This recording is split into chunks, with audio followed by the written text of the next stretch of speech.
It's Wednesday of Holy Week, and I've been thinking about you a lot and missing you. I hope your Holy Week is going well and that you are finding times of silence and meditation, time for listening for those wonderful whispers of God in your life. I want to make you aware of a couple worship opportunities coming to you in the next few days. Tomorrow is Maundy Thursday, and we will have a worship service ready to release to you on our church YouTube channel tomorrow, April 9th at 3 p.m. I invite you to join us for worship tomorrow as together we remember the night Jesus spent in the upper room with his friends. And then on Good Friday morning, we will post a Good Friday Tenebrae service that we will prepare for you. Our Good Friday service will be posted on our YouTube channel in the morning this Friday, April 10th. And so we hope that you will embrace these two opportunities during this Holy Week. And then on Sunday morning, April 12th, we will celebrate Easter together on our church YouTube channel. Now, as a pastor, I must admit, worshiping with you on Easter Sunday is one of the highlights of the church year. And I'll have to admit also, I've spent plenty of time bemoaning the fact that we won't be together in person this year. However, I'm super excited about Easter Sunday worship as we will utilize some beautiful resources provided to us by the greater Northwest area of the United Methodist Church.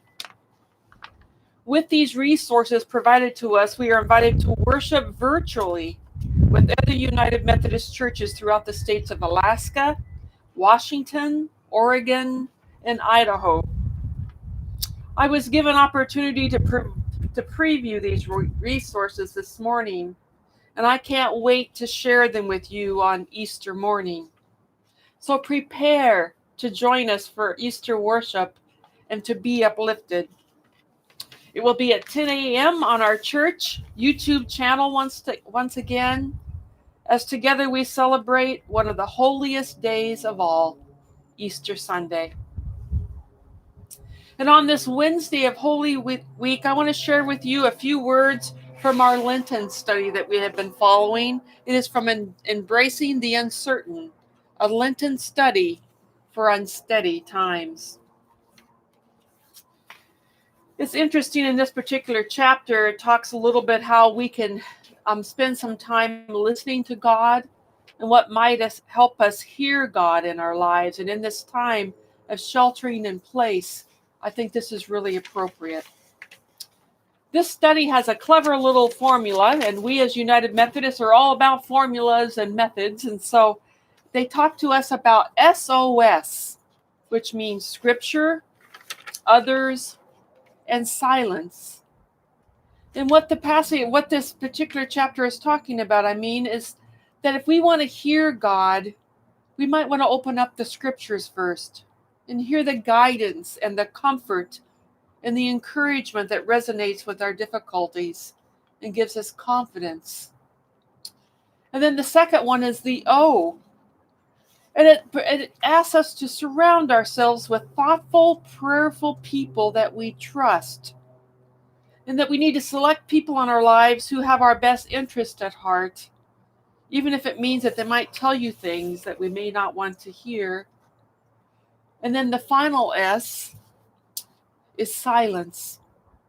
Is spending time in silence and in contemplation, listening for those wonderful whispers of God. And so, friends, as we look forward to these final days of Holy Week and to our Easter celebration together, I invite you to pray with me.